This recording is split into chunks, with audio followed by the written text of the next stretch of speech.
계약직 주제에 감히 나를 막아? 그 목소리가 로비 전체를 찢었습니다. 다음 순간 차가운 것이 제 얼굴을 덮쳤어요. 레드 와인이었습니다.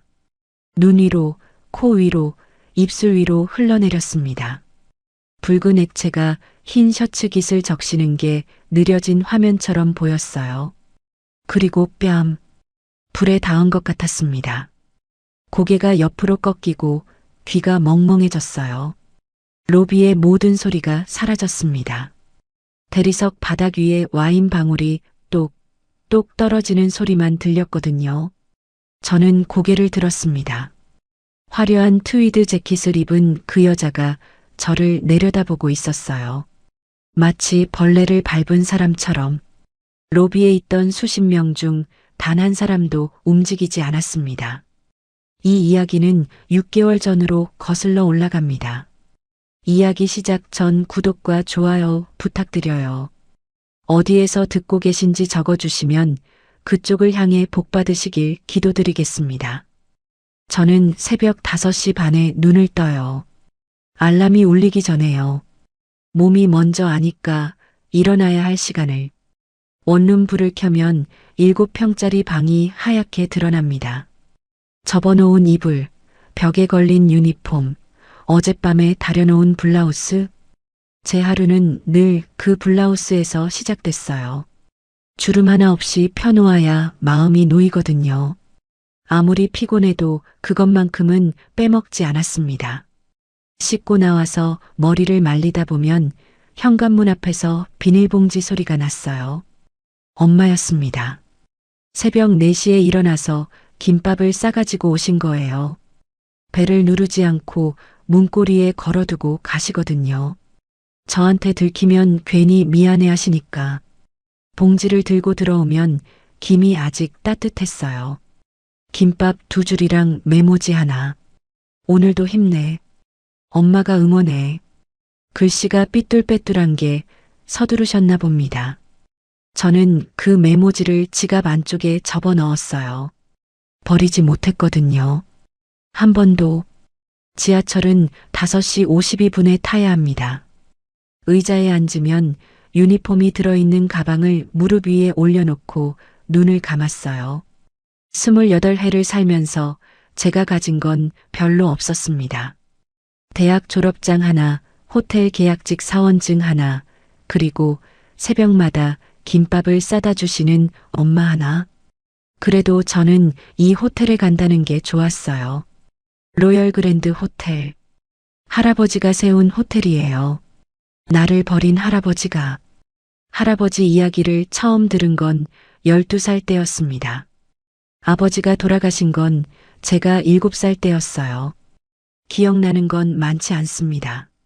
장례식장에서 엄마가 저를 꼭 안고 울었던 것, 하얀 국화꽃 냄새가 코를 찔렀던 것, 그리고 엄마의 검은 옷이 눈물에 젖어서 축축했던 것. 그 3가지밖에 남아있지 않아요.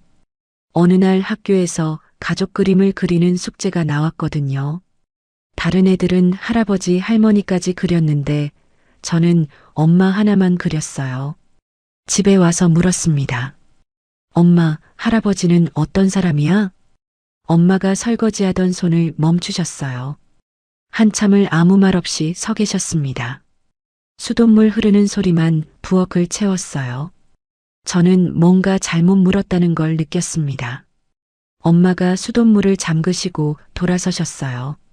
제 앞에 쪼그려 앉으시더니 제 손을 잡으셨습니다. 소율아, 할아버지는 큰 호텔을 가진 사람이야. 아주 큰 호텔. 호텔? 그래. 텔레비전에 나오는 그런데. 근데 엄마가 잠시 멈추셨어요. 제 손을 쥔 엄마의 손이 거칠었습니다. 매일 뜨거운 물에 그릇을 씻는 손이었거든요. 그 사람은 우리랑 상관없는 사람이다. 내 아버지가 엄마랑 결혼할 때 할아버지가 반대했어. 내 아버지를 아들이 아니라고 했어. 그래서 우린 남이 된 거야. 아버지 장례식에도 안 왔어? 엄마 눈이 흔들렸어요. 왔어. 왔는데 엄마가 돌려보냈다. 그날 밤 엄마가 잠든 뒤에 저는 거실 서랍을 뒤졌어요. 아버지 사진을 찾으려는 게 아니라 할아버지 사진을 찾으려고요. 어떻게 생겼는지 보고 싶었거든요. 서랍 안에 아버지 사진은 몇 장 있었습니다. 젊고 웃고 있는 엄마랑 닮은 구석이 없는 남자. 그런데 할아버지 사진은 한 장도 없었어요. 나중에 알았습니다. 엄마가 다 치우셨더라고요. 할아버지와 관련된 것은 사진이든 편지든 전부 집안에서 그 사람의 흔적을 지워버리신 거예요. 그래서 저는 할아버지가 어떻게 생겼는지를 한 번도 본 적이 없어요. 이름은 알았습니다. 한재윤, RG그룹 창업회장. 인터넷에 검색하면 옛날 기사가 나왔어요. 사진도 있었는데 전부 40, 50대 시절 거였습니다. 양복을 입고 호텔 앞에서 웃고 있는 남자. 제가 아는 할아버지는 그 사진 속 얼굴이 전부였어요. 지금은 어떻게 생겼는지, 살아계신 건 맞는지 아무것도 몰랐습니다. 원망했어요. 아버지를 버린 사람, 엄마를 인정하지 않은 사람, 아들이 죽고 나서야 장례식에 와놓고 그 뒤로 손녀한테 연락 한 번 하지 않은 사람, 엄마가 중화요리 식당에서 20년을 일하는 동안 호텔 수백 개를 가진 사람이 손가락 하나 까딱하지 않았어요. 그게 내 할아버지였습니다. 그런데요, 이상한 건 미워하면서도 신경이 쓰인다는 거였어요. 대학에서 호텔 경영학을 전공한 것도 따지고 보면 할아버지 때문이었습니다. 어릴 때 엄마 손을 잡고 지나가다 본 호텔 로비가 예뻐서 이 일을 하고 싶다고 말했지만 솔직히 그것만은 아니었어요. 할아버지가 세운 세계를 들여다보고 싶었어요. 그 사람이 뭘 만들었길래 아들보다 호텔을 택했는지, 졸업 후 로열 그랜드 호텔에 지원한 것도 그래서예요. 할아버지의 이름이 찍힌 건물에서 한소율이라는 이름으로 제 실력만으로 서보고 싶었어요. 이 호텔에 한시성을 가진 사람이 한 명 더 있다는 걸 이 빌딩의 주인은 아마 모를 거예요. 알아도 관심 없겠지만 엄마한테 말씀드렸을 때 전화기 너머로 긴 침묵이 흘렀어요. 거기서 일한다고? 응. 내 인생이니까 내가 결정해. 엄마 목소리가 평소와 달랐습니다. 뭐라고 표현해야 할지 모르겠는데 화가 나면서도 슬프면서도 체념한 것 같은, 물속에 돌을 가라앉히는 것처럼 단단하고 무거운 목소리였어요. 프론트 데스크에 서면 제일 먼저 보이는 게 그 사진이에요. 로비 한쪽 벽에 가로 1m짜리 액자가 걸려 있었습니다. 40대쯤 되어 보이는 남자가 호텔 앞에서 웃고 있는 사진. 아래에 금색 글씨로 창업회장 한재윤. 제 할아버지. 동기 도윤이는 지나가면서 이분이 이 호텔 만드신 분이래라고 했어요. 아무렇지 않게. 당연하지. 도윤이는 모르니까. 이 사진 속 남자가 프론트 뒤에 서 있는 계약직 직원의 할아버지라는 걸. 출근할 때마다 그 사진 앞을 지나갔어요. 눈을 피할 수가 없었습니다. 사진 속의 40대 남자는 자신감 넘치는 표정으로 웃고 있었어요. 그 얼굴을 볼 때마다 복잡한 게 올라왔습니다. 이게 아버지를 버린 사람의 얼굴이라는 원망. 그런데 동시에 아버지도 이 얼굴을 닮았겠지 하는 생각. 그리고 이 사람이 진짜로 뭔가를 세워냈다는 걸 인정하지 않을 수 없는 묘한 자존심. 저는 사진 속 남자가 지금 어떤 모습인지 몰랐어요. 이 사진은 30년 전 거였으니까. 70대가 된 할아버지가 어떻게 생겼는지 저는 상상할 수밖에 없었습니다. 대학 등록금은 한빛장학재단이라는 곳에서 매 학기 지원해줬어요. 경쟁률이 높다더니 운 좋게 매번 선정이 됐거든요. 엄마한테 감사하다고 했더니 엄마가 이상한 표정을 지으셨어요. 뭔가 말하려다 삼킨 것 같은. 그때는 그냥 넘어갔습니다. 비가 내리던 날이었어요. 퇴근 시간이 되었는데 우산을 안 가져왔더라고요. 로비 처마 밑에 서서 비가 좀 잦아들기를 기다리고 있었어요.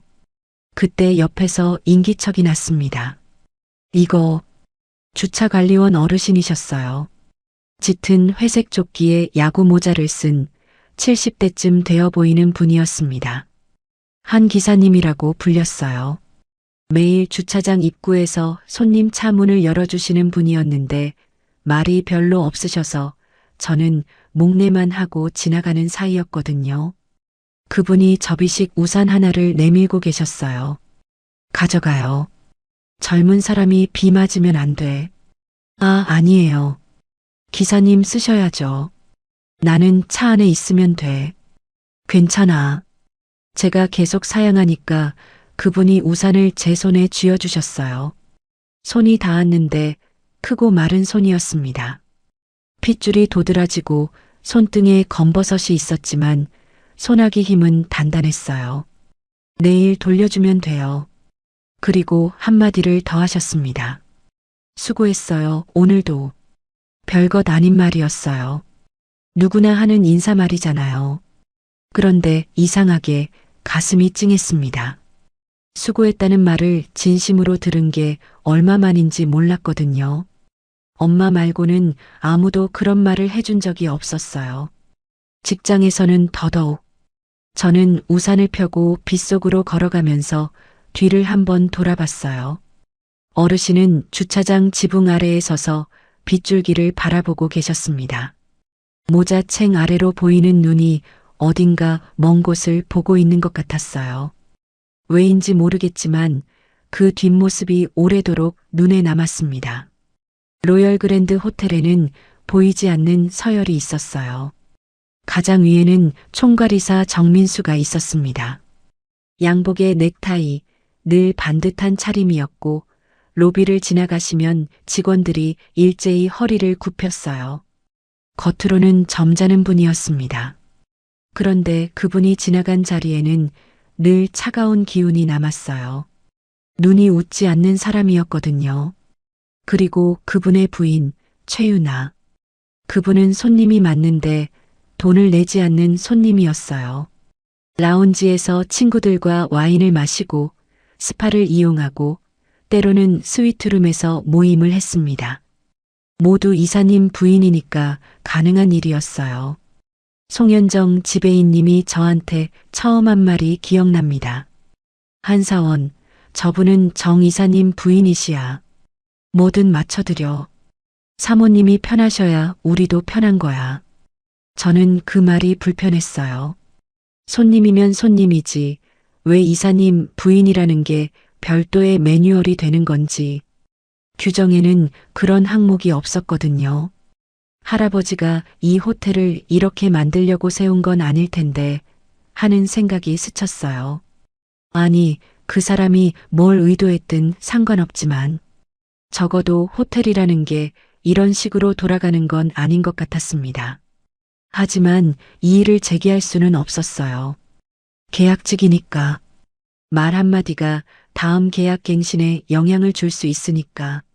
저는 네, 알겠습니다 하고 고개를 숙였어요. 유니폼은 같은 유니폼인데 어떤 사람 앞에서는 그 유니폼이 갑옷이 아니라 관역이 되는 것 같았습니다. 그래도 괜찮다고 생각했어요. 버티면 된다고. 열심히 하면 정규직이 될 수 있다고. 계약직이라는 꼬리표도 한재윤의 손녀라는 누구도 모르는 꼬리표도 언젠가 떼어낼 수 있다고. 그때까지만 해도 저는 그렇게 믿고 있었습니다. 그날은 유난히 맑은 날이었어요. 아침부터 로비에 햇살이 쏟아져 들어왔습니다. 대리석 바닥이 금빛으로 반짝이고 샹들리에 크리스털의 무지개가 맺혀서 저는 속으로 오늘은 좋은 날이겠다 생각했어요. 그 생각이 얼마나 어리석었는지 2시간 뒤에 알게 됐습니다. 오전 11시쯤이었어요. 프론트에서 체크인 업무를 보고 있는데 라운지 쪽에서 또각또각 구두 소리가 다가왔습니다. 고개를 드니까 최 사모님이었어요. 아이보리색 트위드 재킷에 커다란 진주 목걸이, 손에는 라운지 바에서 가져온 듯한 레드 와인잔을 들고 계셨습니다. 오전 11시에 와인이라니 하는 생각이 스쳤지만 내색할 수 없었어요. 스위트룸 비워. 제 앞에 서자마자 그 한마디를 하셨어요.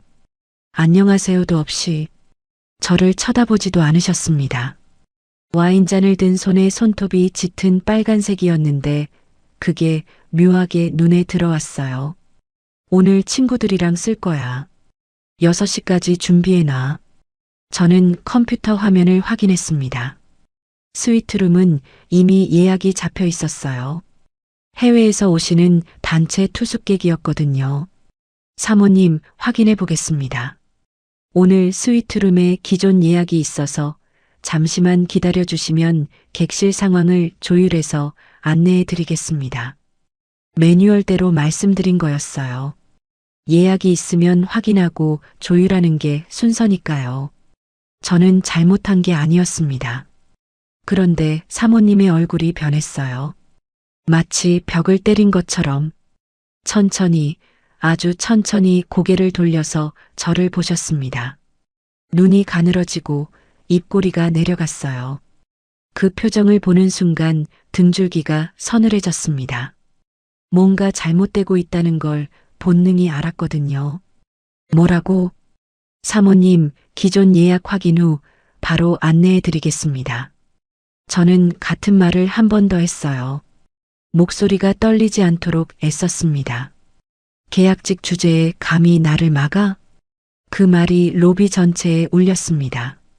사모님의 목소리는 높고 날카로웠어요. 라운지에 있던 손님들이 고개를 돌렸고 벨보이가 걸음을 멈췄고 컨시어지 데스크의 직원이 얼어붙었습니다. 내 남편이 누군지 알아? 이 호텔에서 너 같은 애는 내일이면 없어. 저는 아무 말도 하지 못했어요. 계약직 주제라는 말이 모처럼 가슴에 박혔거든요. 숨이 멈추는 것 같았습니다. 뭐라고 대답해야 하는지, 대답을 해도 되는 건지 머릿속이 하얘졌어요. 그 다음 순간이었습니다. 사모님이 손에 들고 있던 와인잔을 제 얼굴을 향해 끼얹었어요. 차가웠어요. 레드 와인이 이마를 덮치고 눈 위로 흘러내리고 코를 타고 입술까지 번졌습니다. 입안에 씁쓸한 맛이 퍼졌어요.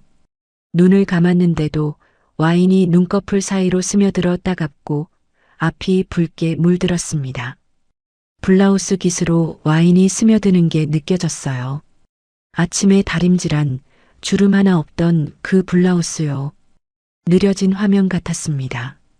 붉은 액체가 흰 셔츠를 적시는 게 마치 남의 일처럼 멀게 보였어요.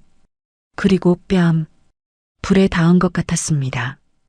고개가 왼쪽으로 꺾이면서 귀가 멍멍해졌어요. 뺨이 뜨겁고 턱이 저리고 이가 딱 부딪히는 소리가 머릿속에서 울렸습니다. 순간 다리에 힘이 풀렸지만 쓰러지지는 않았어요. 프론트 데스크 모서리를 손으로 짚었거든요. 로비의 모든 소리가 사라졌습니다.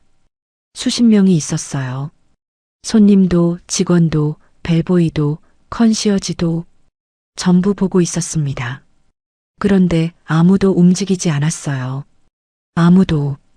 대리석 바닥 위로 와인 방울이 떨어지는 소리만 들렸습니다. 또? 제 턱 끝에서 바닥으로. 그 소리가 로비 전체를 채우는 것 같았어요. 얼마나 그렇게 서 있었는지 모르겠습니다. 정신이 돌아왔을 때 처음 본 건 대리석 바닥에 떨어진 와인 얼룩이었어요. 붉은 점이 별처럼 퍼져 있었습니다. 그게 다 제 얼굴에서 흘러내린 거라는 걸 깨닫는데 몇 초가 걸렸어요. 천천히 고개를 들었습니다. 사모님이 저를 내려다보고 있었어요. 빈 와인잔이 왼손에 매달려 있었고 오른손은 뺨을 때린 뒤 자연스럽게 내려와 있었습니다. 얼굴에 아무 감정이 없었어요. 후회도 분노도 아닌 그냥 벌레를 밟은 사람의 표정이었습니다. 아, 밟았네. 그 정도. 로비는 여전히 얼어붙어 있었어요.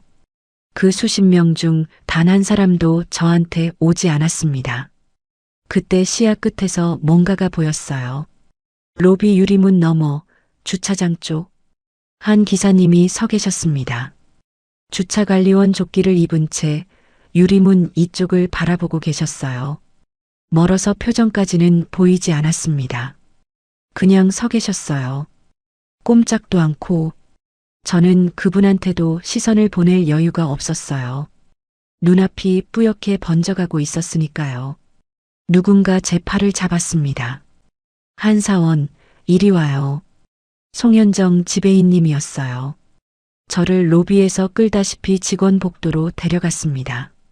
지배인님 사무실 문이 닫히자마자 수건 하나를 내밀었어요. 저는 수건으로 눈부터 닦았습니다. 와인이 눈에 들어가서 따가웠거든요. 거울이 눈에 들어왔어요. 사무실 벽에 걸린 작은 거울.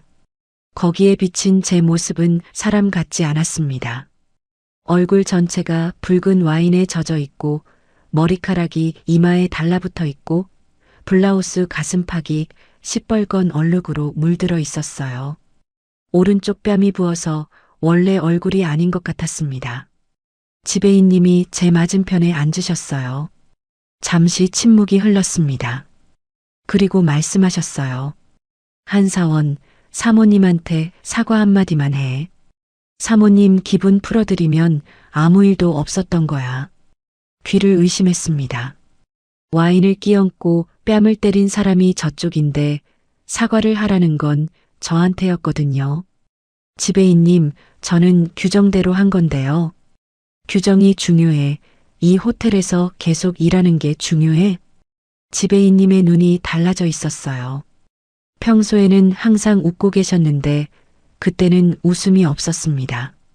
대신 계산하는 눈이었어요.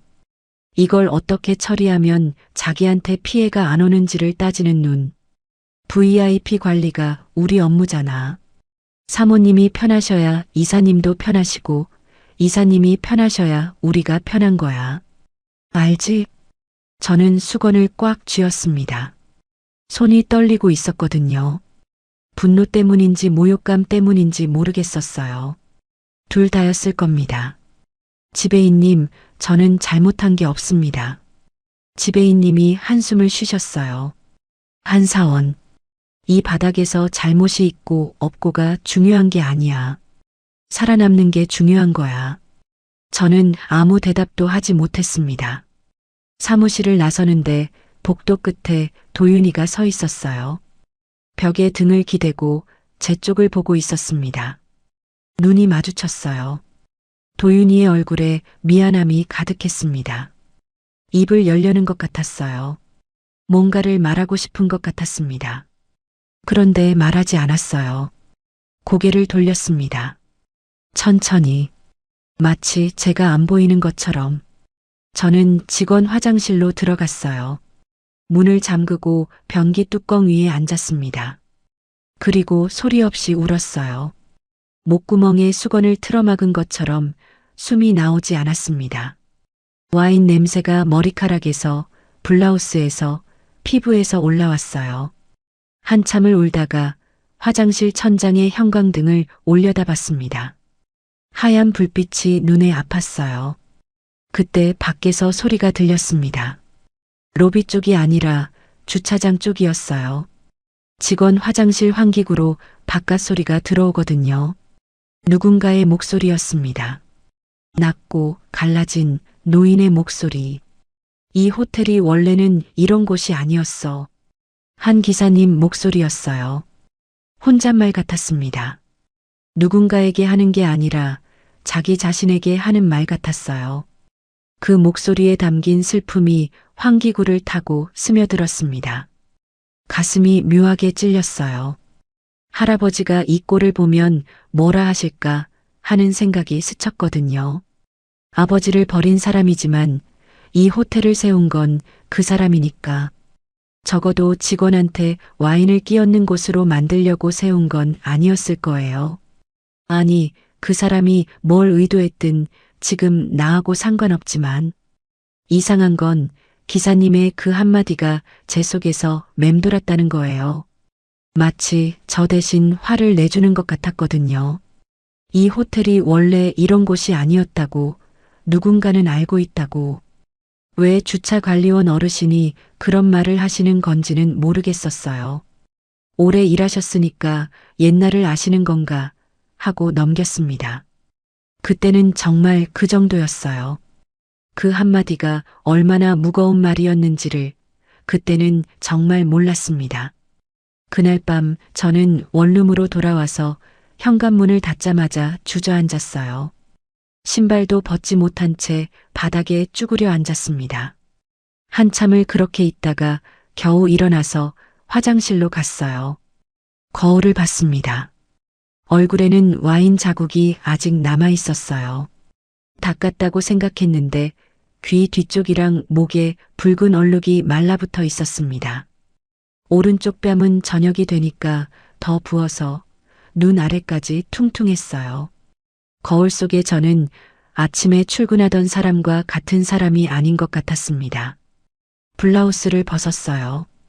흰색이었던 블라우스가 가슴팍부터 배까지 시뻘겋게 물들어 있었습니다. 와인이 스며들어서 섬유 사이사이에 박혀 있었어요. 빨아도 안 빠질 것 같았습니다. 아침에 다림질할 때 주름 하나 없이 펴놓았을 때 그때의 그 블라우스가 맞나 싶었어요. 세탁기에 넣으려다가 멈췄습니다. 손이 떨렸어요. 블라우스를 쥔 채 욕실 바닥에 서서 손이 멈추지 않았습니다. 분노인지 모욕감인지 두려움인지 모르겠는 것이 온몸을 흔들었어요. 무릎이 덜덜 떨리고 턱이 부딪히고 코끝이 시큰거렸습니다. 그때 전화가 울렸어요. 엄마였습니다. 저는 눈물을 삼키고 전화를 받았어요. 목소리가 떨리면 안 됐습니다. 엄마한테 들키면 안 됐거든요. 20년 넘게 식당에서 일하시면서 저 하나 키우신 분한테 딸이 직장에서 와인을 맞았다는 말을 어떻게 해요? 그것도 할아버지가 세운 호텔에서. 소율아, 밥 먹었어? 응, 먹었어. 엄마는? 나도 먹었어. 오늘 좀 바빴지? 목소리가 좀 가라앉았네. 심장이 철렁했어요. 엄마는 귀가 밝으셨거든요. 제 목소리만 들어도 컨디션을 아시는 분이었습니다. 아, 좀 피곤해서. 오늘 예약이 많았거든. 괜찮아, 엄마. 무리하지 마. 몸이 재산이야. 응. 엄마도 잘 자. 전화를 끊었습니다. 핸드폰을 내려놓는 순간 눈물이 터졌어요. 소리를 내면 안 되니까 입을 틀어막았습니다. 베개에 얼굴을 묻고 어깨가 들썩이도록 울었어요. 숨이 막혀서 헐떡이다가 조금 가라앉으면 또 울었습니다. 엄마한테 거짓말한 게 가슴을 짓눌렀어요. 괜찮다고 한 말이 되돌아와서 목을 졸랐습니다. 한참을 울다가 천장을 올려다봤어요. 원룸 천장에 금이 가 있었는데 그 금이 유난히 선명하게 보였습니다. 생각했어요. 사과하면 끝나는 거잖아. 사모님한테 고개 숙이고 죄송합니다 한마디 하면 계약 갱신도 되고 내일도 출근할 수 있잖아. 지배인님 말대로 살아남는 게 중요한 거 아니야? 그런데요. 사과를 하면 제가 아닌 게 되는 거였어요. 잘못하지 않은 일에 사과를 하면 그건 제가 잘못했다고 인정하는 거잖아요. 규정대로 했는데 와인을 맞고 뺨을 맞고 그래도 제가 잘못한 거라고. 그러면 저는 뭐가 돼요? 그 사람이 말한 대로 그냥 계약직 주제에 감히 뭐라 한 애가 되는 거잖아요. 그리고 하나 더 생각이 났어요. 이건 할아버지가 세운 호텔이에요. 그 사람을 위해서가 아닙니다. 나를 버린 사람을 위해서 뭘 하겠다는 게 아니에요. 그런데 적어도 이 호텔이 원래 어떤 곳이어야 하는지는 알잖아요. 직원이 손님한테 와인을 맞고 뺨을 맞고 그래도 사과를 해야 하는 곳이 되면 안 되잖아요. 할아버지가 어떤 사람이든 간에 호텔이라는 건 그런 곳이면 안 되잖아요. 어르신이 그러셨어요. 이 호텔이 원래는 이런 곳이 아니었다고. 맞아요. 이런 곳이면 안 돼요. 저는 침대에서 일어났습니다. 세탁기에 넣으려던 블라우스를 다시 꺼내서 옷걸이에 걸었어요.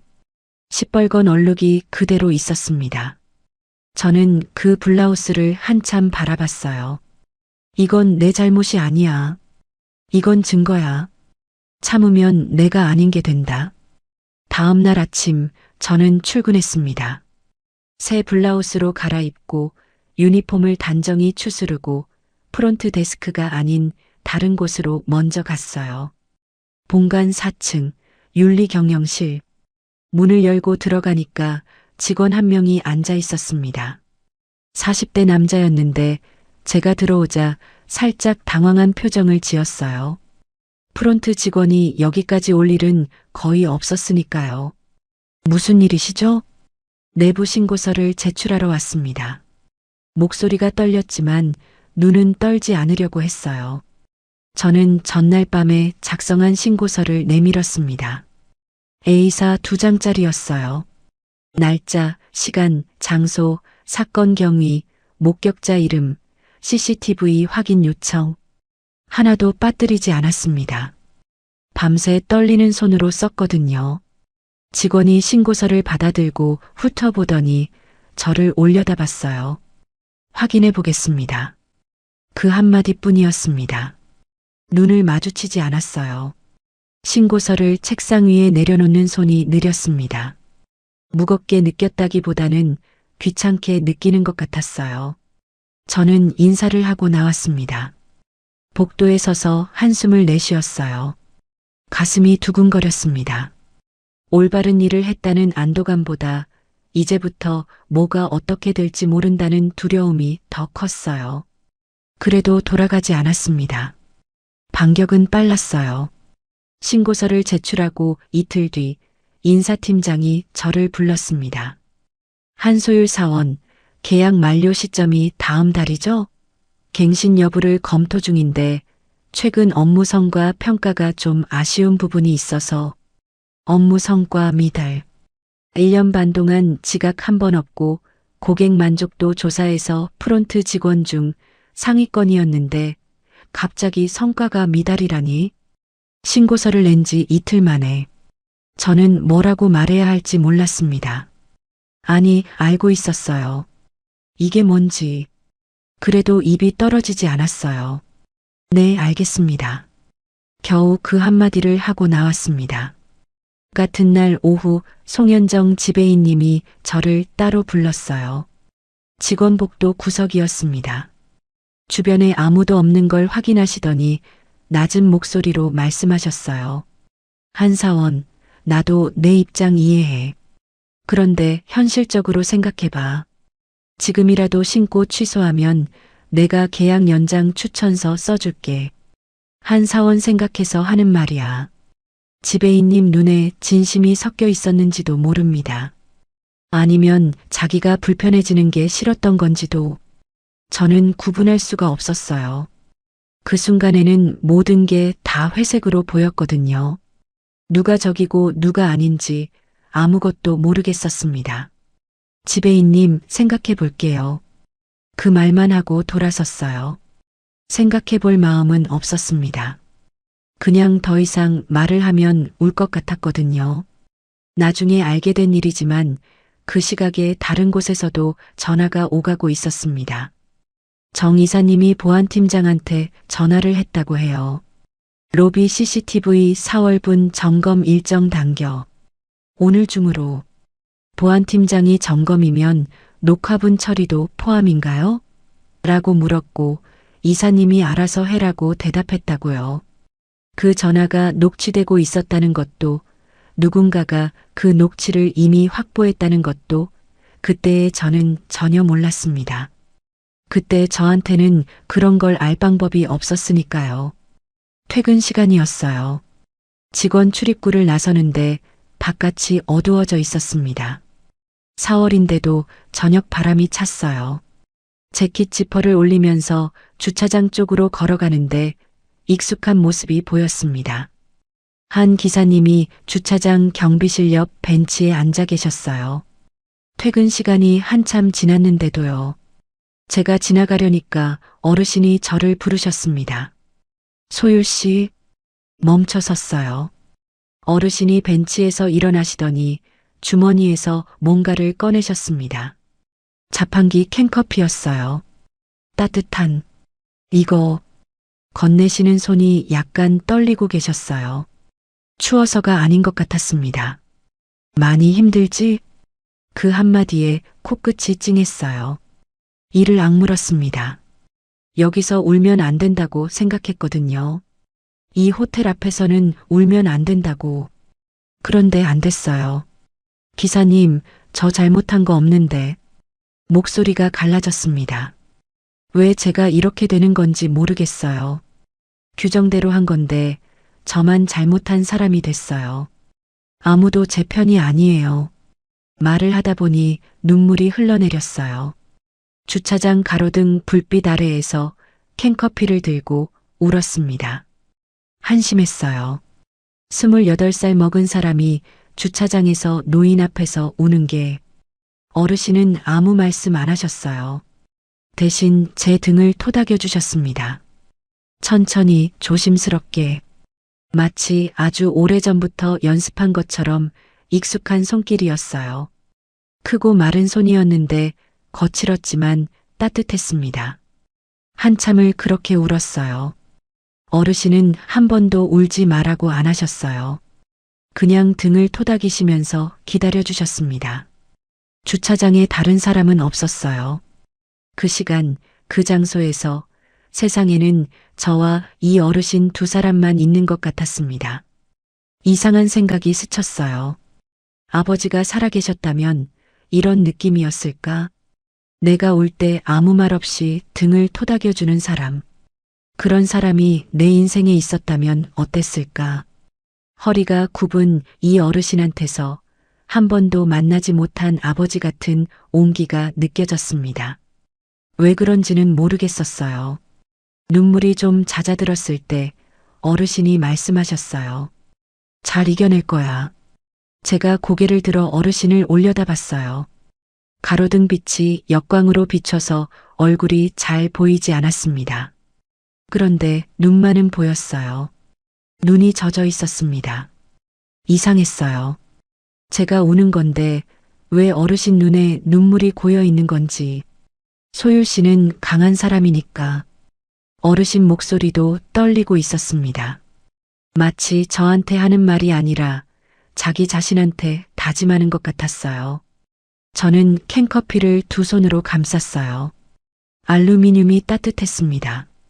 그 온기가 손바닥에서 손목으로, 손목에서 팔뚝으로, 팔뚝에서 가슴까지 번졌어요.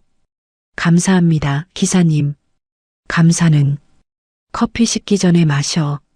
어르신이 등을 돌려 주차장 안쪽으로 걸어가셨습니다. 조끼 뒷모습이 가로등 빛에 희미하게 보였어요. 허리가 약간 굽은 뒷모습이었는데 걸음은 느리지 않았습니다. 저는 캔커피를 한 모금 마셨어요. 따뜻했습니다. 이상하게 그 따뜻함 하나로 내일도 출근할 수 있을 것 같았어요. 사람이 갑자기 투명해지는 게 가능하다는 걸 저는 그 주에 알았습니다. 구내식당에서 밥을 먹는데 제 주변으로 사람이 없었어요. 원래는 도윤이랑 같은 테이블에 앉았거든요.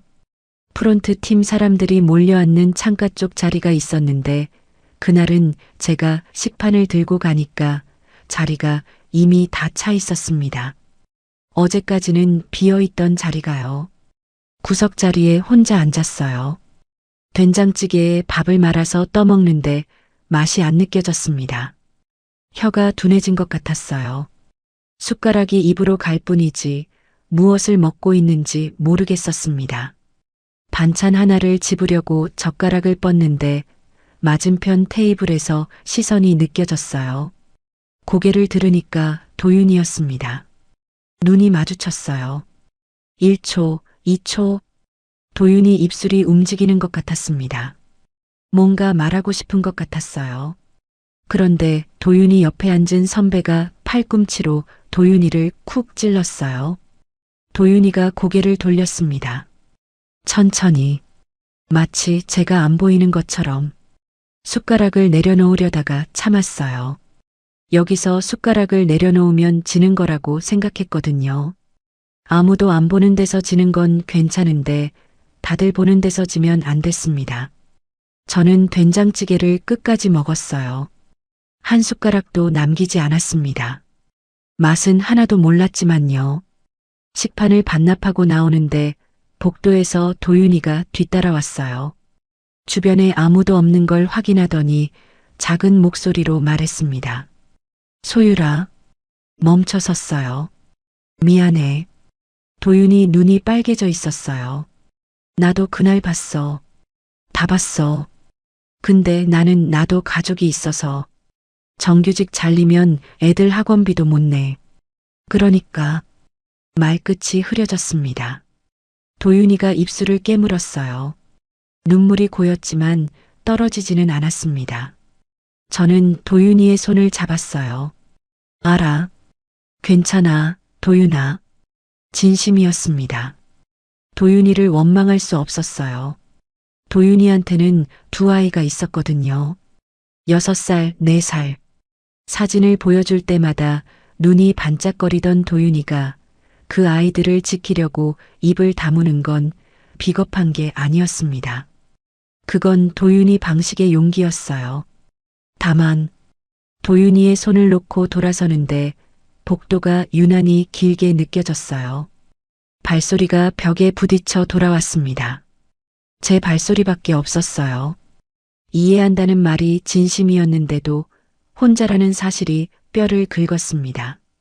그 일이 있은 후로 퇴근 시간이 유일하게 숨 쉴 수 있는 시간이 됐어요. 프론트에 서 있는 8시간 동안은 웃어야 했거든요. 어서 오십시오. 좋은 하루 되세요. 입에서는 그 말들이 나오는데 가슴에서는 전혀 다른 말이 올라왔습니다. 누구도 듣지 못하는 말들이요. 퇴근 후에는 주차장을 지나갔어요. 한 기사님이 계시면 목례를 하고 안 계시면 그냥 지나갔습니다. 어르신은 늘 수고했어요 라고 말해주셨어요. 그 말 한마디가 하루를 버티게 해줬습니다. 그런데 그날 저녁에는 이상한 일이 있었어요. 퇴근 후 주차장 사무실에 가방을 두고 온 걸 뒤늦게 깨달았거든요. 점심때 잠깐 쉬러 갔다가 놓고 나온 거였어요. 허둥지둥 돌아갔습니다. 주차장 사무실은 이미 불이 꺼져 있었어요. 경비실 옆 작은 방이었는데 문이 잠기지 않아서 들어갈 수 있었습니다. 안쪽 라커룸에서 제 가방을 찾았어요. 벽 쪽 라커 사이에 끼어 있었거든요. 가방을 빼는데 옆 라커의 문이 살짝 열려 있었습니다. 한 기사님 라커였어요. 이름표가 붙어 있었거든요. 윤 기사. 보려고 한 건 아니에요. 정말로. 그냥 가방을 빼다가 팔꿈치가 라커 문에 닿았고 문이 더 열렸을 뿐이에요. 안에 양복 재킷이 걸려 있었습니다. 주차관리원 라커에 양복이라니 이상했어요.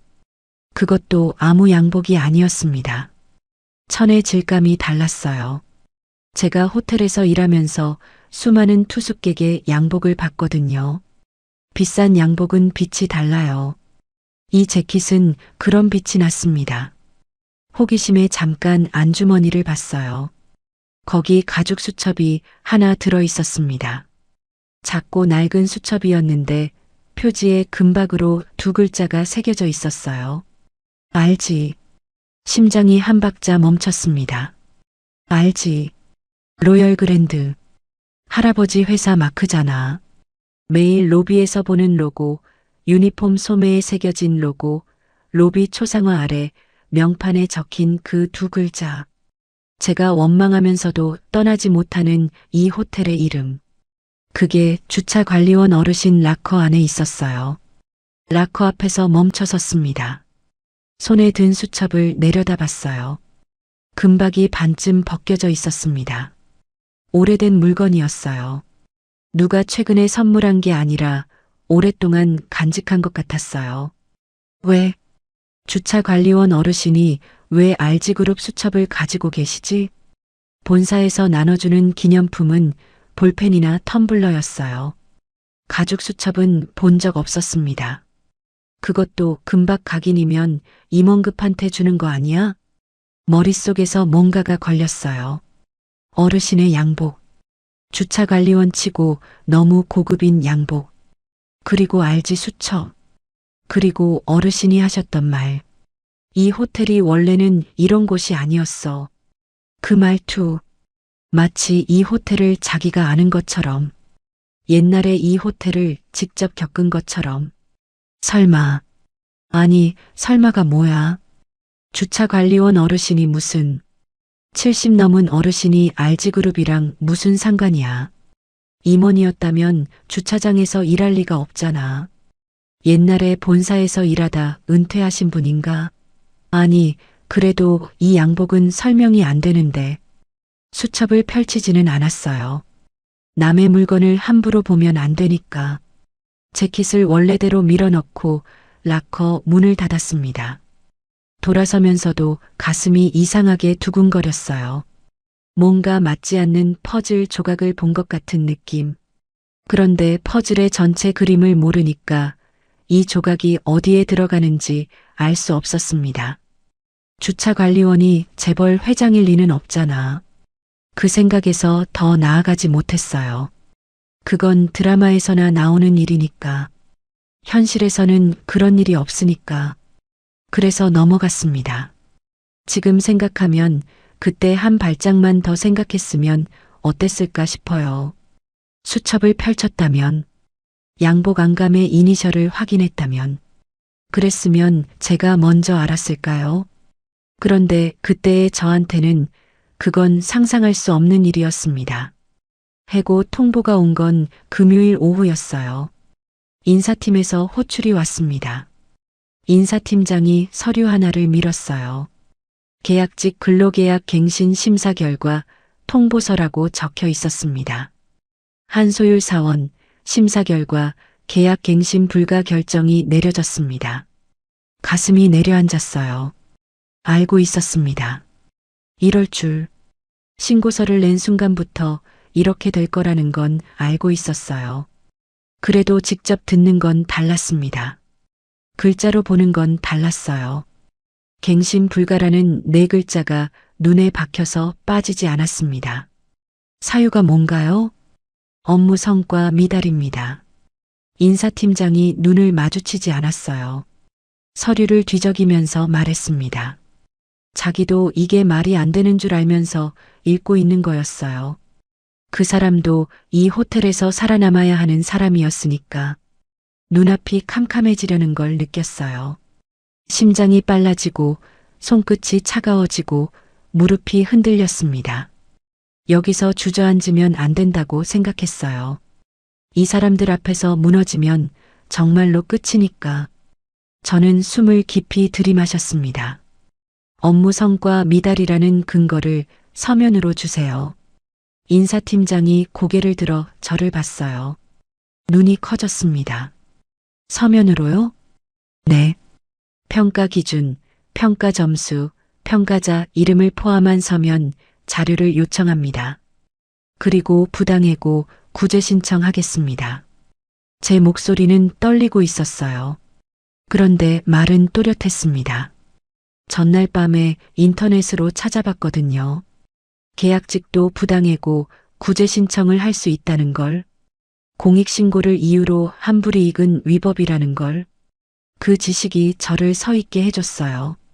인사팀장이 아무 말도 하지 못했습니다. 저는 인사를 하고 방을 나왔어요. 복도에 서자마자 다리가 풀렸습니다. 벽에 등을 기대고 한참을 서 있었어요. 심장이 귀까지 뛰었습니다. 용기라기보다는 이미 잃을 게 없어서 할 수 있었던 말이었어요. 할아버지가 세운 호텔에서 쫓겨나는 거구나 하는 생각이 스쳤습니다. 웃긴 일이었어요. 할아버지한테 버림받은 집안의 딸이 할아버지 호텔에서까지 버림받는 거잖아요. 같은 한 씨인데 한쪽은 이 빌딩의 주인이고 한쪽은 이 빌딩에서 쫓겨나는 계약직. 눈물이 나올 뻔했는데 안 나왔어요. 이미 다 나온 것 같았거든요. 마지막 출근일이었습니다. 한 달치 급여를 정산받고 라커를 비우고 사원증을 반납했어요. 프론트 데스크에 서는 건 어제가 마지막이었습니다. 오늘은 짐만 챙기는 날이었어요. 라커에서 짐을 빼는데 안에 별게 없었습니다. 여분 블라우스 한 장, 실내화, 손거울, 그리고 엄마가 써준 메모지 뭉치. 지갑에서 꺼내서 라커에 모아두었던 거였어요. 오늘도 힘내, 엄마가 응원해, 밥 잘 먹어. 삐뚤빼뚤한 글씨들이 빼곡했습니다. 메모지를 가방에 넣다가 손이 멈췄어요. 여기서 안 울어야 되는데, 참아야 되는데, 입술을 깨물고 고개를 들었습니다. 천장의 형광등이 눈에 아팠어요. 짐을 챙겨 들고 직원 출입구를 나섰습니다. 햇살이 강하게 내리쬐었어요. 4월 말이었는데 벌써 여름 같았습니다. 눈이 부셔서 한 손으로 이마를 가렸어요. 주차장이 보였습니다. 한 기사님이 경비실 옆에 서 계셨어요. 평소처럼 짙은 회색 조끼에 야구모자 차림이었습니다. 저를 보고 계셨어요. 기다리고 계셨던 것 같았습니다. 저는 짐 가방을 내려놓고 어르신 앞에 섰어요. 기사님, 목소리가 갈라졌습니다. 안 울려고 했는데 어르신 얼굴을 보니까 자꾸 목이 메었어요. 저 오늘이 마지막이에요. 어르신이 아무 말 없이 저를 바라보셨어요. 모자 챙 아래로 보이는 눈이 흔들리고 있었습니다. 그동안 감사했습니다. 기사님이 커피 건네주시고 수고했다고 말해주시고 등 토닥여주시고 기사님 덕분에 버텼어요. 말을 하는데 눈물이 흘러내렸습니다. 안 울려고 했는데 안 됐어요. 이 호텔에서 제 편이었던 사람은 이 어르신 한 분이었거든요. 다른 사람은 다 등을 돌렸는데 이분만은 저한테 따뜻했어요. 이유도 모르면서, 아니, 이유를 모르는 건 제 쪽이었어요. 왜 이 어르신이 저한테 이렇게까지 잘해주시는 건지 저는 끝내 이해하지 못했거든요. 그냥 좋은 분이시구나 하고 넘겼지만 가끔은 이상했어요. 남들한테는 묵묵하시면서 저한테만 유독 따뜻하셨으니까. 마치 저를 이전부터 알고 계시는 것처럼 어르신의 눈에도 눈물이 고였습니다. 크고 마른 손이 떨리고 있었어요. 어르신이 입을 여셨는데 첫 마디가 나오지 않았습니다. 목이 막힌 것 같았어요. 한참 만에 겨우 말씀하셨어요. 소율 씨, 목소리가 갈라져 있었습니다. 쉰 목소리에 뭔가가 섞여 있었어요. 분노 같기도 하고 후회 같기도 하고 애원 같기도 한. 저는 그때 그 감정의 정체를 몰랐습니다. 아직 끝난 거 아니에요. 어르신이 제 두 눈을 똑바로 보셨어요. 눈에 고인 눈물이 흘러내리지 않도록 버티고 계셨습니다. 입술이 떨렸지만 눈빛은 단단했어요. 꼭 믿어요. 그 말투가 이상했습니다. 힘내세요도 아니고 잘 될 거예요도 아닌 꼭 믿어요라니. 마치 뭔가를 알고 계신 것 같았어요. 아직 일어나지 않은 일을 아는 것처럼. 그런데 저는 그걸 그냥 어르신 특유의 위로로 받아들였어요. 세상 물정을 다 겪은 노인이 젊은 사람한테 해주는 덕담 같은 거라고. 감사합니다, 기사님. 건강하세요. 저는 고개를 숙여 인사했어요. 다시 고개를 들었을 때 어르신이 모자를 살짝 올려 이마를 드러내셨습니다. 깊은 주름 사이로 눈물 자국이 보였어요. 그걸 제가 볼 줄 몰랐던 것 같습니다. 황급히 모자를 다시 내리셨어요. 짐 가방을 들고 돌아섰습니다. 주차장을 지나 도로 쪽으로 걸어가는데 뒤에서 시선이 느껴졌어요. 돌아보지는 않았습니다. 돌아보면 주저앉을 것 같았거든요. 걸으면서 생각했어요. 이상한 게 많은 어르신이었습니다. 고급 양복을 라커에 넣어두시고 RG그룹 수첩을 가지고 다니시고 이 호텔이 원래는 이런 곳이 아니었다고 말씀하시고 저한테만 유독 따뜻하시고 그리고 마지막 날 꼭 믿어요라고 하셨어요. 뭔가를 아는 사람의 말투로 퍼즐 조각이 흩어져 있었습니다. 전부 제 눈앞에 있었어요. 그런데 저는 맞추지 못했습니다. 73세 주차관리원이 RG그룹 창업회장이라는 그림은 제 상상력의 바깥에 있었으니까요. 나중에 알게 된 일이지만 그날 저녁 어르신은 주차장을 나와서 전화를 한 통 하셨다고 합니다. 비서실장 강서진에게 내일 아침 긴급 이사회를 소집해라. 그 한마디였다고요. 저는 그때 지하철에 앉아서 엄마한테 뭐라고 말해야 하나만 생각하고 있었습니다. 할아버지가 세운 호텔에서 잘렸다는 말을 어떻게 해야 엄마가 덜 아플까? 할아버지 호텔에 간다고 했을 때 엄마가 지었던 그 표정이 떠올랐어요. 내 인생이니까 내가 결정해라고 하시면서도 복잡하셨던 그 눈. 결국 엄마가 걱정했던 대로 됐구나 하는 생각에 가슴이 먹먹했습니다. 세상이 뒤집어지려 하고 있다는 건 꿈에도 몰랐어요. 그 다음 날 저는 이불 속에 있었어요. 커튼을 치지 않아서 햇살이 방 안에 들어왔는데 일어날 기운이 없었습니다. 알람이 울리지 않는 아침은 처음이었어요. 1년 반 동안 새벽 5시 반이면 눈을 떴는데 그날은 8시가 넘도록 천장만 바라보고 있었습니다. 유니폼이 없는 아침이었어요. 옷장에 걸려있던 블라우스 자리가 비어 있었습니다. 반납한 사원증 자리에 아무것도 없었어요. 제가 한소율 사원이었다는 증거가 이 방에서 하나씩 사라지고 있었습니다.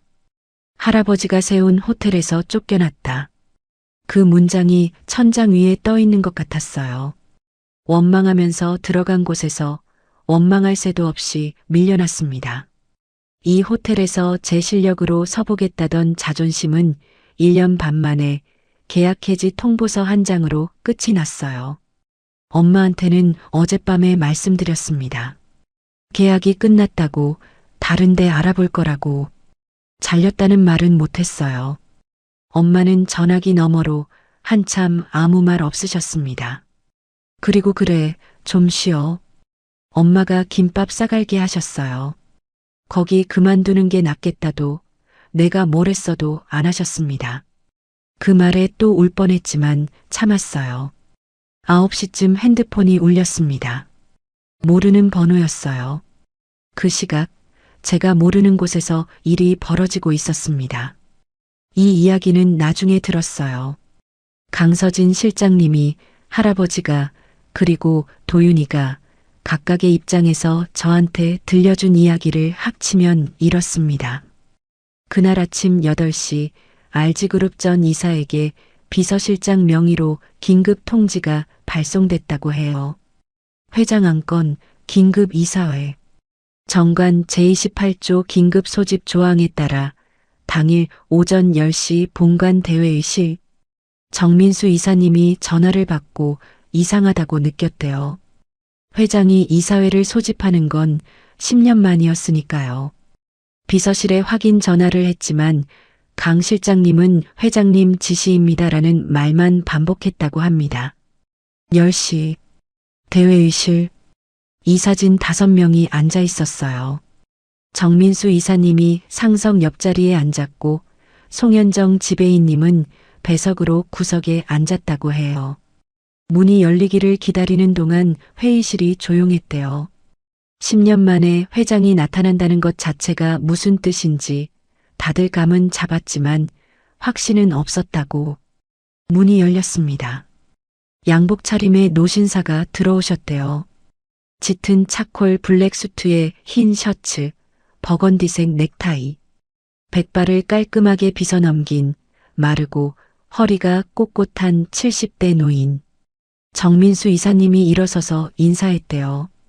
회장님, 오랜만에 뵙겠습니다. 회장은 가볍게 고개를 끄덕이시고 상석에 앉으셨대요. 그리고 한마디, 그래, 오랜만이지. 목소리가 낮고 차분했다고 해요. 화가 났는지 안 났는지 알 수 없는 톤. 강 실장님 말로는 회장이 가장 화났을 때가 가장 조용할 때라고 하더군요. 회장이 고개를 돌려 강 실장님을 보셨대요. 틀어라. 대회의실 스크린에 영상이 재생됐습니다. 로비 CCTV 영상이었어요.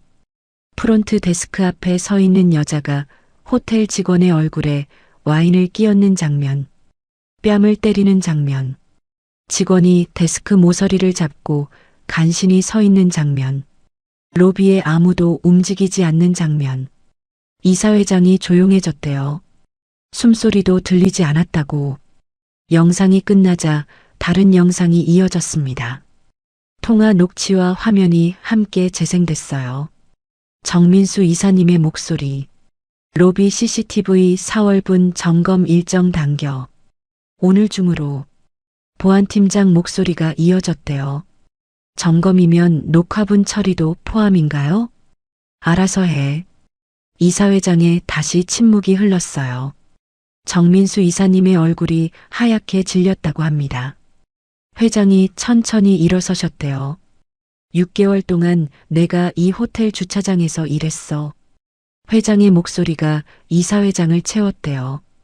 윤기사라고 매일 로비 앞에서 손님 차문을 열었지. 주차구역 바닥을 쓸고 우산을 빌려주고 직원들이 밥을 먹는지 안 먹는지 봤어. 이 사진 전원이 얼어붙었대요. 10년 동안 이사회에만 이름을 올린 은퇴 회장이 주차관리원으로 현장에 있었다는 말을 알아듣는데 시간이 걸렸다고. 내 눈으로 직접 봤어. 회장이 스크린을 가리키셨대요. 내가 세운 호텔이 이 모양이 됐더구만. 그 한마디에 정민수 이사님이 입을 열려 했대요. 그런데 회장이 손을 드셨다고. 말하지 말라는 뜻이었어요. 정민수 이사. 예, 회장님. 자네 부인이 내 호텔 직원 얼굴에 와인을 끼얹고 뺨을 때렸어. 자네는 그걸 알고도 CCTV를 삭제하려 했고 신고한 직원을 내보냈어. 맞나? 정민수 이사님이 대답을 못했대요. 아내가 좀 과했습니다. 제가 사과를. 사과? 회장의 목소리가 한 톤 낮아졌대요. 강 실장님 말로는 그게 가장 무서운 순간이었다고. 자네 부인 사과가 아니라 자네가 은폐한 게 문제야. 증거를 지우려 했어. 피해자를 내보냈어. 그게 이 호텔의 총괄이사가 할 일인가? 정민수 이사님이 아무 말도 못했대요. 그때 회의실 문이 열렸습니다. 도윤이가 들어왔다고 해요. 강 실장님이 전날 밤에 연락했대요. 한소율 사원에 대한 사건의 목격자로 이사회에 출석해 줄 수 있겠느냐고. 도윤이는 밤새 고민하다가 그 아침에 결심했다고 나중에 쟤한테 말해줬어요.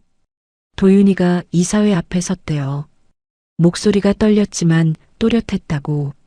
저는 그날 로비에 있었습니다. 사모님이 한소율 사원에게 와인을 끼얹고 뺨을 때리는 것을 직접 봤습니다. 한 사원은 예약 확인 절차를 안내한 것뿐이었습니다. 잘못한 게 없었습니다. 이사회장이 다시 침묵에 빠졌대요.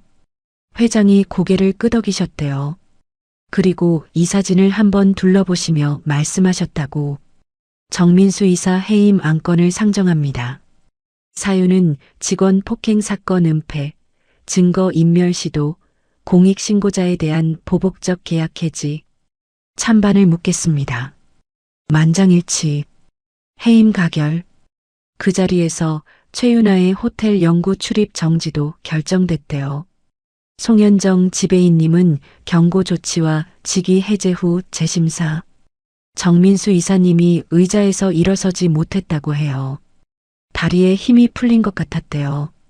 참관석에 앉아있던 최윤아가 비명을 질렀다고 합니다. 이게 뭐야 여보 하고. 하지만 아무도 그 비명에 반응하지 않았대요. 강 실장님이 나중에 말해줬어요. 최윤아가 내 남편이 누군지 알아? 라고 했던 그 말이 이사회장에서 그대로 되돌아왔다고. 남편이 누군지는 더 이상 중요하지 않게 됐으니까요. 이사회가 끝난 후 회장이 호텔 1층 대연회장에 전 직원을 소집했대요. 프론트, 객실, 시금, 시설, 주차, 경비, 미화. 모든 부서 직원이 모였다고 해요. 회장이 연단에 서셨대요. 양복 차림이었지만 강 실장님 말로는 연단 위에 주차관리원 조끼가 접혀서 놓여 있었다고. 회장이 일부러 가져다 놓으신 거였어요. 오늘 여러분께 약속합니다. 회장의 목소리가 마이크를 통해 울렸대요. 40년 전 제가 이 호텔을 세울 때 하나만 생각했습니다. 이 문을 들어서는 모든 사람이 사람 대접을 받는 곳을 만들자. 손님도 직원도. 잠시 멈추셨대요. 목소리가 떨렸다고. 그걸 잊은 건 제 잘못입니다. 현장을 떠난 건 제 잘못이었어요. 여러분이 어떤 일을 겪고 있는지 몰랐던 건, 모른 척한 건 다 제 책임입니다. 직원들 사이에서 울음소리가 났대요. 오늘부터 이 호텔은 달라집니다. 직원 존엄 헌장을 선포합니다. 스크린에 문구가 떠올랐대요. 손님도 직원도 모두 같은 사람입니다. 이것이 40년 전 제가 이 호텔을 세운 이유였습니다.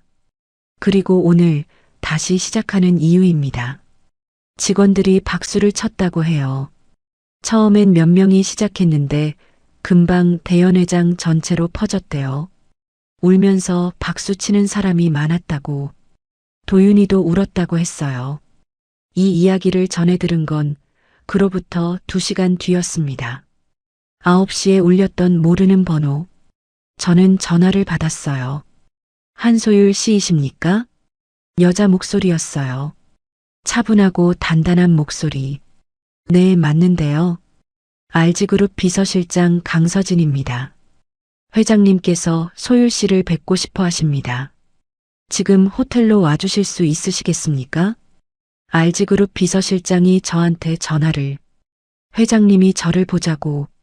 심장이 멈추는 줄 알았어요. 할아버지였습니다. 회장이라는 건 곧 할아버지라는 뜻이니까.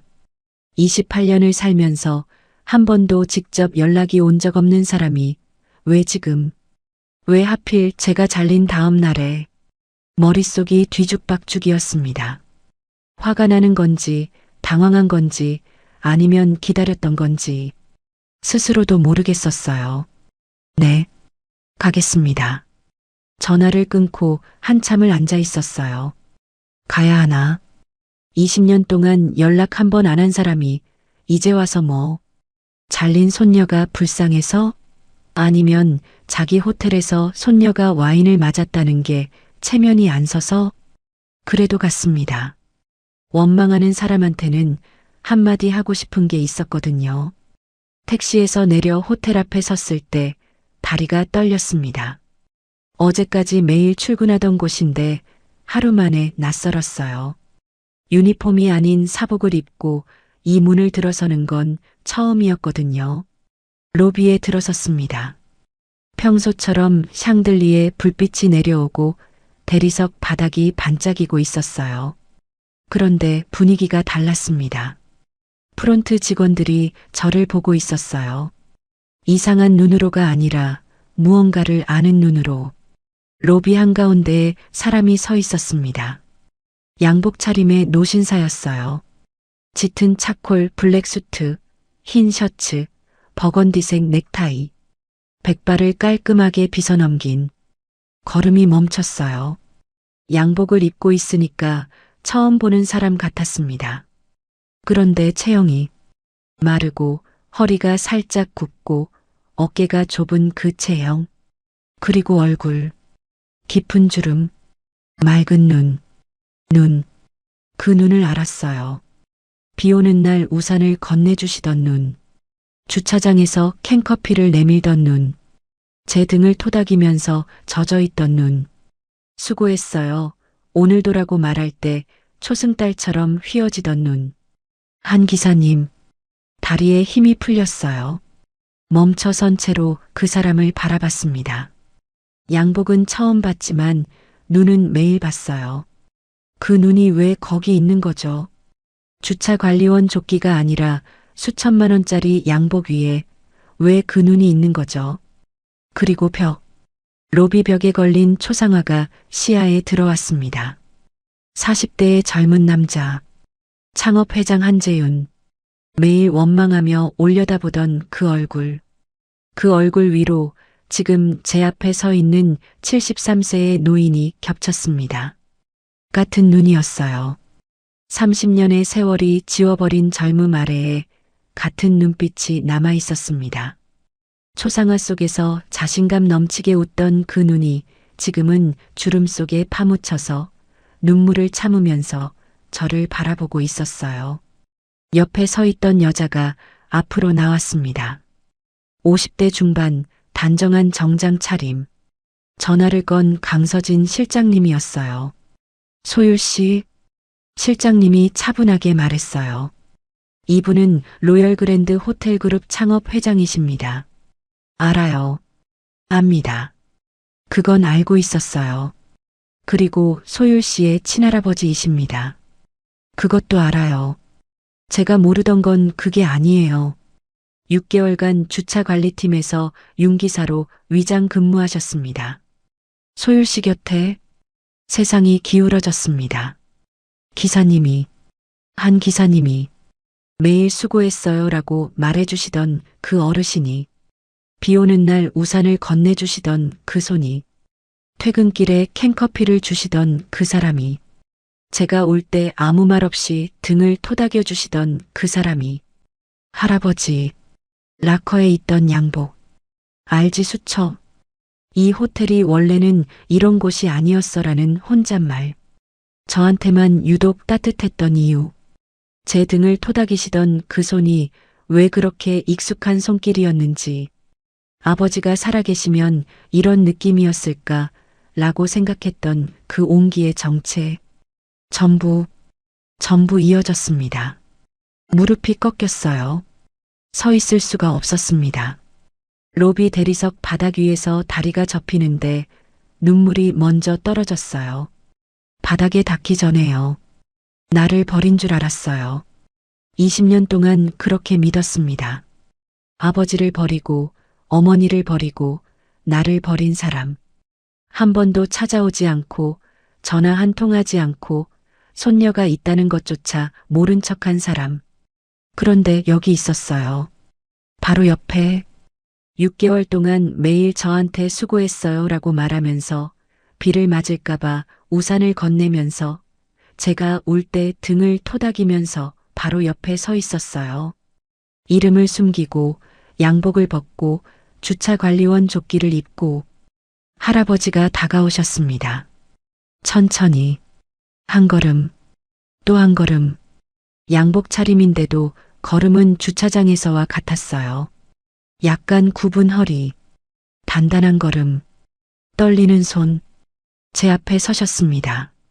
소율아, 처음 들었어요. 그 목소리로 그 이름을. 주차장에서는 늘 소율 씨였습니다. 조심스럽고 거리를 두고 선을 넘지 않으려는 호칭. 그런데 지금 양복을 입고 할아버지의 얼굴로 처음으로 소율아라고 부르셨어요. 그 한 글자 차이에 20년이 들어 있었습니다. 할아버지가 제 손을 잡으셨어요. 두 손으로. 크고 마르고 핏줄이 도드라진 손. 비 오는 날 우산을 쥐어주셨던 손. 주차장에서 제 등을 토닥여 주셨던 손. 캔커피를 건네주셨던 손. 그 손의 감촉을 저는 이미 알고 있었어요. 몸이 기억하고 있었습니다. 그 손이 떨리고 있었어요. 할아버지가 미안하다. 목소리가 갈라졌습니다. 늦어서 미안해. 저는 그 손을 내려다봤어요. 검버섯이 있고 핏줄이 도드라지고 마디가 굵은 손. 이 손이 이 호텔을 세웠습니다. 이 손이 아버지를 밀어냈습니다. 그리고 이 손이 20년 동안 멀리서 저를 지켜보다가 마침내 주차장까지 내려와서 제 등을 토닥여줬어요. 원망이 터져 나올 줄 알았습니다. 20년 동안 쌓아둔 말이 있었거든요. 왜 아버지를 버렸냐고. 왜 우리를 찾지 않았냐고. 엄마가 식당에서 20년을 일하는 동안 어디 있었냐고. 그런데요. 올라온 건 원망이 아니었어요. 할아버지. 제 입에서 그 말이 나왔을 때 할아버지의 어깨가 무너졌습니다. 왜 말 안 하셨어요? 목소리가 찢어졌어요. 바로 옆에 계시면서, 매일 보면서, 왜 한마디도 안 하셨어요? 할아버지의 눈에서 눈물이 흘러내렸습니다. 주차장에서는 한 번도 흘리지 않으셨던 눈물이었어요. 모자 챙 아래에서 꾹꾹 참으시던 눈물이 양복을 입고 회장의 얼굴로 처음으로 흘러내리고 있었습니다. 자격이 없었어. 할아버지 목소리가 바스러졌어요. 내 아버지를 버린 사람이 무슨 낯으로 할아버지라고 하겠어. 그래서 그냥 옆에만 있으려고 했어. 그 말에 가슴이 무너졌어요. 원망이 녹았습니다. 한꺼번에가 아니라 얼음이 물이 되듯 천천히. 이 사람은 버린 게 아니었어요. 다가갈 수 없었던 거예요. 자격이 없다고 생각하면서 20년을 뒤에서 그리고 6개월을 옆에서 소리 없이 서 있었던 거예요. 저는 할아버지의 손을 꽉 잡았어요. 그리고 고개를 들어 로비 벽에 초상화를 올려다봤습니다. 40대에 젊고 자신감 넘치던 남자. 매일 아침 원망하며 올려다보던 그 얼굴. 지금 제 손을 잡고 우는 73세의 노인이 그 남자였어요. 세월이 양복의 어깨를 줄이고 머리를 하얗게 만들고 주름 사이에 후회를 새겨 넣었지만 눈은 같았습니다. 그 눈이 저를 바라보고 있었어요. 주차장에서 처음 우산을 건넸을 때와 같은 눈으로 할아버지가 저를 안으셨습니다. 조심스럽게, 마치 깨질까봐 무서운 것처럼. 양복에서 주차장 어르신에게서 나던 것과 같은 비누 냄새가 났어요. 뼈가 느껴지는 마른 팔이었지만 세상에서 가장 단단한 울타리 같았습니다. 저는 할아버지의 품에서 울었어요. 원망도 서운함도 외로움도 전부 울음이 되어 쏟아졌습니다. 20년 동안 없던 할아버지가 실은 없었던 게 아니라 다가오지 못했던 거라는 걸, 그리고 끝내 주차장까지 내려왔다는 걸 온몸으로 알았어요. 로비에 있던 직원들이 보고 있었겠지만 상관없었습니다. 20년을 기다린 포옹이었어요. 1년이 지났어요. 4월이 다시 돌아왔습니다. 로열 그랜드 호텔 로비에는 작년과 똑같이 햇살이 쏟아지고 샹들리에 크리스털에 무지개가 맺혀 있었어요. 대리석 바닥은 여전히 반짝이고 문이 열릴 때마다 다른 나라 말이 들렸습니다. 달라진 건 저였어요. 프론트 데스크가 아니라 고객 서비스팀 사무실에 제 자리가 있었습니다. 명함에는 고객 서비스팀 부팀장 한소율이라고 적혀 있었어요. 계약직이 아니라 정규직, 부팀장이라는 직함까지. 오해하실까봐 말씀드리는데 할아버지가 올려주신 게 아닙니다. 제가 할아버지한테 처음 한 말이 그거였거든요. 할아버지, 저한테 특별 대우하지 마세요. 제외하고 일주일쯤 뒤였어요. 할아버지가 호텔로 돌아오지 않겠느냐고 하셨을 때 저는 바로 조건을 달았습니다. 돌아가고 싶어요. 근데 제 발로 갈 거예요. 인사에 한마디도 하지 마세요. 한소율이 할아버지 손녀라서 돌아온 거면 저는 안 갈 거예요. 할아버지가 그때 저를 한참 바라보셨어요. 그리고 웃으셨습니다. 처음으로 소리내서 웃으시는 걸 봤어요. 주름 사이로 눈이 초승달처럼 휘어지더라고요. 주차장에서 보던 그 눈이 맞았습니다. 그래, 그게 한소율이지. 그리고 정말로 지켜주셨어요. 강 실장님이 나중에 슬쩍 알려주셨어요. 회장님이 인사팀에 전화해서 딱 한마디 하셨다고. 한소율 거는 아예 내 앞에 올리지 마. 인사위원회에서 알아서 해. 저는 석 달간 프론트에 복귀해서 일했고 사내 공모로 고객 서비스팀에 지원했고 면접을 보고 붙었어요. 제 이력에 회장 손녀라는 글자는 어디에도 없었습니다. 그게 제 자존심이었고 할아버지도 그 자존심을 존중해 주셨어요. 할아버지한테 빚지고 싶지 않았거든요. 20년을 원망하며 살아온 사람한테 갑자기 내가 다 해줄게라는 말을 듣는 건 받아들이기 어려웠습니다. 원망이 하루아침에 녹는 건 아니니까요. 장학금 이야기를 들은 건 제외하고 2달쯤 지났을 때였어요. 어느 주말에 할아버지랑 산책을 하다가 별 생각 없이 말했거든요. 저 대학 학비는 장학금으로 다녔어요. 한빛장학재단이라는 데서 매 학기 지원해 줬거든요. 운이 좋았어요. 할아버지가 걸음을 멈추셨어요. 저를 안 보시고 앞만 바라보셨습니다. 한참을 입술이 떨리는 게 보였어요. 할아버지, 왜 그러세요? 한빛장학재단. 할아버지가 천천히 말씀하셨어요. 그거 내가 만든 거야. 머리가 하얘졌습니다. 소율이 8살 때부터 서진이 시켜서 재단 이름으로 내 학비, 매 학기. 숨이 막혔어요. 벤치 위에 주저앉았습니다. 다리에 힘이 없었거든요. 8살이면 아버지가 돌아가시고 1년 뒤에요. 엄마가 장례식에서 할아버지를 돌려보낸 그 다음 해에 직접 올 수 없으니까 재단을 만든 거였어요. 이름을 숨기고 장학금이라는 포장으로 20년 동안 저와 엄마는 운 좋게 당첨됐다고 생각했어요. 매 학기 떨어지지 않는 게 이상하다고 느꼈으면서도 그냥 감사하다고만 생각했습니다.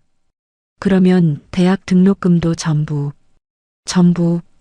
교복비도, 그것도 중학교 때 노트북 당첨됐다고 온 거. 할아버지가 고개를 돌리셨어요. 눈이 붉었습니다. 그것도 가슴속에서 뭔가가 무너졌어요. 원망의 마지막 벽이었습니다. 버린 줄 알았어요. 20년 동안 코빼기도 안 비치고 전화 한 통 없고 우리를 모른 척한 줄 알았어요. 엄마가 식당에서 등이 휘도록 일하는 동안 호텔 수백 개를 가진 사람이 손가락 하나 까딱 안 한 줄 알았어요. 그런데 까딱하고 있었어요. 이름을 숨기고 얼굴을 감추고 재단을 세우고 노트북을 보내고 학비를 대고 장례식에서 쫓겨난 그 다음 해부터 한 번도 빠지지 않고 20년을 원망하던 게 부끄러워졌습니다. 아니, 부끄러운 게 아니라 슬펐어요. 할아버지도, 엄마도, 아버지도, 그리고 저도 전부 아팠던 거였어요. 아무도 나쁜 사람이 아니었는데 전부 아팠던 거. 할아버지. 제가 벤치에서 일어나 할아버지 앞에 섰어요. 원망했어요. 많이. 할아버지 눈이 흔들렸습니다. 왜 우리를 버렸냐고. 아버지를 왜 밀어냈냐고. 20년 동안 그 생각만 했어요. 할아버지가 고개를 숙이셨어요. 입술을 깨물고 계셨습니다. 근데 할아버지도 아팠던 거잖아요. 할아버지의 어깨가 떨렸습니다. 자격이 없다고 하셨잖아요. 그래서 이름을 숨기고 장학금을 보내고 주차장까지 내려온 거잖아요. 그게 할아버지의 사과였잖아요. 할아버지가 고개를 들어 저를 보셨어요. 눈에서 눈물이 흘러내리고 있었습니다. 백발 노인의 얼굴에 눈물이 줄줄 흐르는 게 아이가 우는 것처럼 보였어요. 소율아 미안하다. 정우한테도, 미영 씨한테도, 너한테도. 알아요. 저는 할아버지의 손을 잡았어요. 그러면 이제부터 자격 만드세요. 제 할아버지로. 할아버지의 손에 힘이 들어왔어요. 크고 마른 손이 제 손을 꽉 쥐었습니다. 주차장에서 우산을 건네주시던 그 손이 이제는 떨리지 않았습니다. 어머니가 호텔에 오신 건 가을이었어요. 중간에서 다리를 놓는데 반년이 걸렸습니다. 엄마한테 할아버지 이야기를 꺼내면 엄마가 입을 다무셨거든요. 장학재단 이야기를 했을 때 엄마가 처음으로 표정이 무너지셨어요. 그 사람이 그랬어? 엄마는 할아버지를 그 사람이라고 불렀어요. 20년째 교복비도 노트북도 전부요, 엄마. 엄마가 창밖을 보셨어요. 어깨가 한번 떨렸습니다. 한참을 아무 말 없이 앉아 계셨어요. 내가 돌려보냈잖아. 장례식에서. 이제 와서 뭐하러 오셨냐고. 엄마 목소리가 갈라졌어요. 그 뒤로 한 번도 안 왔어. 한 번도. 그래서 나는 정말 버린 줄 알았어. 엄마, 올 수 없었던 거래요. 엄마가 돌려보냈으니까. 그래서 이름을 숨기고 돌아간 거래요. 엄마가 오랫동안 아무 말도 안 하셨어요. 엄마, 할아버지 만나볼래? 생각해 볼게. 그 생각해 볼게가 석 달이 걸렸습니다. 그리고 어느 날 엄마가 먼저 전화를 하셨어요. 소율아, 그 호텔이 어디라고 했지? 그날 엄마는 가장 좋은 옷을 입고 오셨어요. 좋은 옷이라고 해봤자 시장에서 산 검정 니트에 회색 바지였습니다. 구두 대신 깨끗이 닦은 운동화를 신으셨어요. 머리를 단정하게 빗으시고 안 하시던 립밤을 바르셨더라고요. 호텔 로비에 들어서시는데 엄마가 멈추셨어요. 샹들리에를 올려다보셨습니다. 대리석 바닥을 내려다보셨어요. 그리고 저를 보셨습니다. 내가 여기서 일하는 거야? 응, 엄마. 예쁜 데다. 엄마 목소리가 떨렸어요. 식당 주방에서 20년을 보낸 엄마한테 이 로비는 다른 세상이었을 겁니다. 그런데 엄마 눈에 눈물이 고이는 건 로비가 예뻐서가 아니었어요. 딸이 여기서 일하고 있다는 것. 그게 엄마를 울게 만든 거였습니다. 할아버지는 로비 안쪽 라운지에서 기다리고 계셨어요.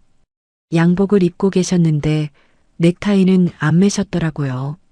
강 실장님한테 나중에 들으니까 넥타이를 3번 매다가 풀어버리셨대요. 너무 격식 차리면 며느리가 불편할까봐. 엄마가 라운지 입구에서 멈추셨습니다. 할아버지도 자리에서 일어나셨어요. 두 사람이 3미터쯤 떨어져서 마주 섰습니다. 20년 만이었어요. 아들의 장례식에서 이제 와서 뭐하러 오셨어요?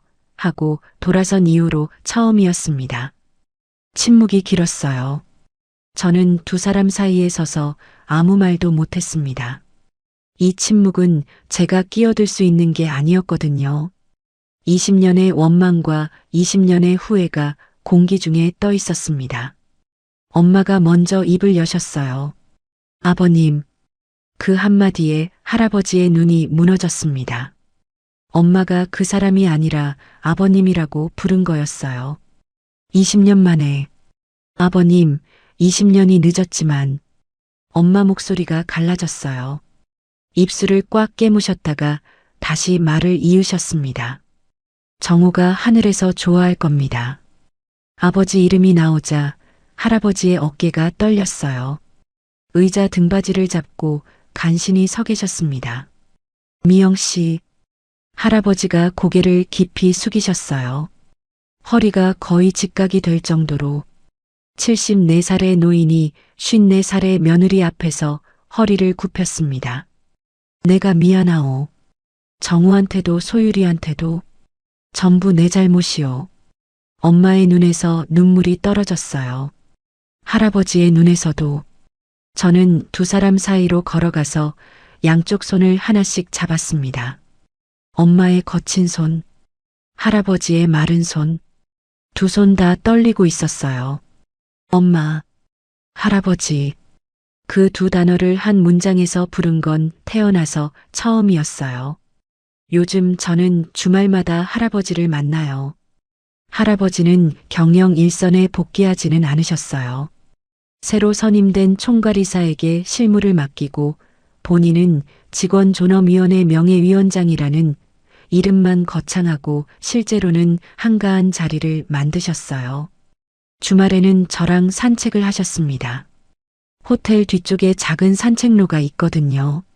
벚나무가 줄지어 선 길인데 4월이면 꽃잎이 바닥에 깔려서 분홍융단 같았어요. 할아버지가 느리게 걸으셨습니다. 저도 보폭을 맞췄어요. 소율아. 네, 할아버지. 사람이 먼저야. 할아버지가 벚꽃잎을 밟으면서 말씀하셨어요. 호텔이 아무리 예뻐도 수익이 아무리 높아도 사람이 먼저야.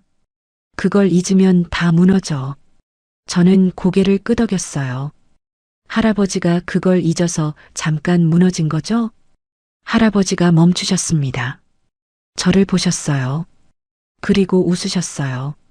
쓸쓸하지만 따뜻한 웃음이었습니다. 맞아. 할아버지가 잊었었어. 그래서 주차장까지 간 거야. 다시는 안 잊으실 거죠? 아니죠. 내가 옆에 있으니까. 할아버지가 제 머리를 쓰다듬으셨어요. 크고 마른 손이 이제는 떨리지 않았습니다. 호텔 로비에 사진이 하나 더 걸렸어요. 원래 있던 초상화 옆에 같은 크기의 액자가 추가됐습니다. 그 안에는 73세의 노인이 주차관리원 조끼를 입고 웃고 있는 사진이 들어 있었어요. 짙은 회색 조끼에 야구모자. 주차장 앞에 서서 눈가에 주름을 잔뜩 접으면서 환하게 웃는 얼굴. 사진 아래에 금색 글씨가 새겨져 있었습니다. 손님도 직원도 모두 같은 사람입니다. 창업회장 한재윤. 출근할 때마다 저는 두 사진 앞을 지나갑니다. 예전에는 왼쪽에 40대 사진을 올려다보면서 원망이 올라왔어요. 이게 아버지를 버린 사람이라고. 이 사람 때문에 엄마가 20년을 식당에서 일했다고. 지금은 오른쪽 사진에서 걸음이 멈춰요. 주차관리원 조끼를 입고 웃는 할아버지. 이 사진을 볼 때마다 비 오는 날의 우산이 생각나요. 캔커피의 온기가 생각나요. 수고했어요. 오늘도라는 목소리가 귀에 들려요. 가장 높은 자리에서 가장 낮은 자리로 내려와 자격이 없다고 믿으면서도 손녀 곁에 서 있었던 사람. 이름을 숨기고 양복을 벗고 조끼를 입고 20년의 사과를 말 대신 행동으로 한 사람. 그게 제 할아버지예요. 가끔 생각합니다. 그 비 오는 날 주차장에서 우산을 건네주시지 않았다면 어땠을까? 캔커피를 주시지 않았다면, 수고했어요 라고 말해주시지 않았다면, 저는 버틸 수 있었을까? 아마 못 버텼을 거예요. 버린 줄 알았던 사람이 가장 가까이에서 지켜보고 있었습니다. 할아버지는 20년을 기다리셨어요. 저를 안아주고 싶었지만 자격이 없다고 생각하셨대요. 아들을 의절한 사람이 무슨 낯으로 손녀를 안느냐고. 그래서 이름을 숨기고 장학금을 보내고 끝내는 주차장까지 내려오셨어요. 그런데요, 할아버지. 저도 원망하면서 할아버지 호텔에 들어갔잖아요. 미워하면서도 여기서 일하고 싶었잖아요. 할아버지가 세운 곳에서 제 이름으로 서보고 싶었잖아요. 원망도 사랑의 다른 이름이었어요. 미워할 수 있었던 건 그만큼 기대했기 때문이니까요. 지금 이 이야기를 듣고 계시는 여러분, 혹시 여러분 곁에도 다가오지 못하고 서 있는 사람이 있다면, 이름을 숨기고 멀리서 혹은 바로 옆에서 말하지 못한 채 지켜보는 사람이 있다면, 부디 늦지 않게 그 손을 잡아주세요. 버린 줄 알았던 그 사람이 가장 오래 기다린 사람이었을지도 모르니까요.